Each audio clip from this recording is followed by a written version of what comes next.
بسم اللہ الرحمن الرحیم والصلاة والسلام علی سید الانبیاء والمرسلین۔ قرآن کریم کے صفاتی ناموں میں سے ایک نام کلام اللہ ہے۔ سورہ توبہ میں آتا ہے حتیٰ یسمع کلام اللہ۔ کلام جو لفظ ہے نا، یہ مصدر ہے تکلیم۔ کلام اور تکلیم یہ دونوں مصدر ہیں، اس کا معنی ہے اثر کرنا۔ تو قرآن کریم کو کلام اللہ اس لیے کہتے ہیں کہ یہ ایک مؤثر کلام ہے، یہ ایسا کلام ہے جو اثر کرتا ہے۔ اس کا اثر اس طرح ہے کہ اللہ فرماتے ہیں اگر پہاڑوں پہ ہم نازل کرتے تو وہ اللہ کے ڈر سے ریزہ ریزہ ہو جاتے۔ لو انزلنا هذا القرآن على جبل لرأيته خاشعا متصدعا من خشیۃ اللہ۔ سورۃ الحشر ہے، سورۃ نمبر 59 ہے۔ اور یہ قرآن ایسا مؤثر کلام ہے کہ جب مومن اس کو سنتے ہیں تو ان کا ایمان بڑھتا ہے۔ وَإِذَا تُلِيَتْ عَلَيْهِمْ آيَاتُهُ زَادَتْهُمْ إِيمَانًا، سورہ انفال میں ہے۔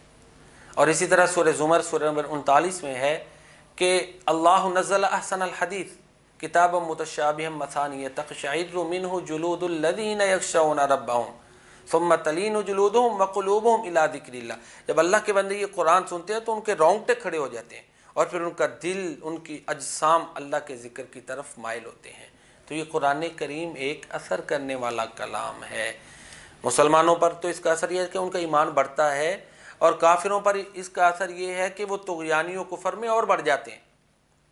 وَلَيَزِيدَنَّ كَثِيرًا مِّنْهُمْ مَا أُنزِلَ إِلَيْكَ مِن رَّبِّكَ طُغْيَانًا وَكُفْرًا۔ سورہ المائدہ ہے کہ کافر لوگ جو ہیں اس قرآن کو سن کر سنورنے کی بجائے، ہدایت قبول کرنے کی بجائے وہ کفر اور سرکشی میں بڑھ جاتے ہیں۔ تو یہ قرآن کی تاثیر کی چند مثالیں آپ کے سامنے رکھی گئی ہیں۔ حضرت ابو ہریرہ رضی اللہ تعالیٰ عنہ کا مشہور واقعہ ہے کہ ماہ رمضان میں اللہ کے نبی نے انہیں زکوٰۃ الفطر کی نگرانی پر مامور کیا۔ رات ہوئی، ایک آنے والا آیا اور اس نے جو زکوٰۃ الفطر یعنی صدقۃ الفطر کا جو ڈھیر پڑا ہوا تھا نا چیزوں کا، اناج کا، اس میں سے کچھ اناج اس نے اپنی جھولی میں ڈالنا شروع کر دیا۔ سیدنا ابو ہریرہ رضی اللہ تعالیٰ عنہ نے اسے پکڑ لیا۔ وہ جو آنے والا تھا، چور جو تھا، اس نے منتیں سماجتیں کی، معافیاں مانگی کہ عیالدار ہوں، غریب ہوں، منتیں کی۔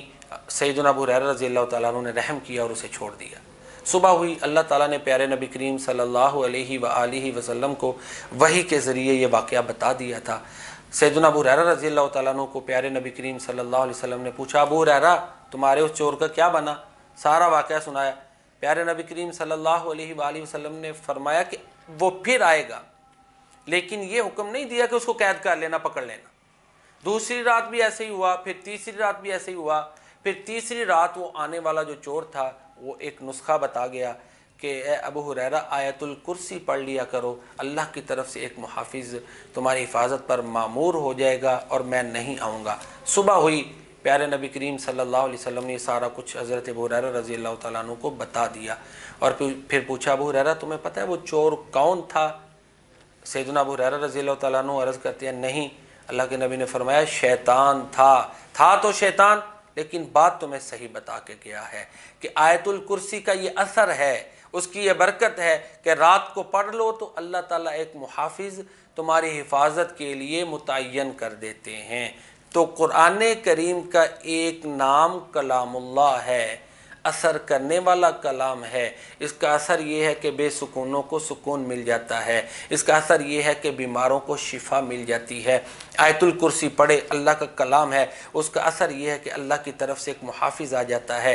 گھروں میں سورہ بقرہ پڑھی جائے تو اس کا اثر یہ ہے کہ اللہ کے نبی فرماتے ہیں وہاں سے شیاطین بھاگ جاتے ہیں۔ آخری دو صورتیں معوذتین وہ پڑھے تو اللہ کی پناہ میں بندہ آ جاتا ہے۔ تو یہ اتنا مؤثر کلام، یہ ہمیں پڑھنا چاہیے اور اس کو اپنی زندگیوں کا حصہ بنانا چاہیے۔ اللہ تعالی ہمیں قرآن کریم کی قدر کرنے کی توفیق عطا فرمائے۔ وما علینا الا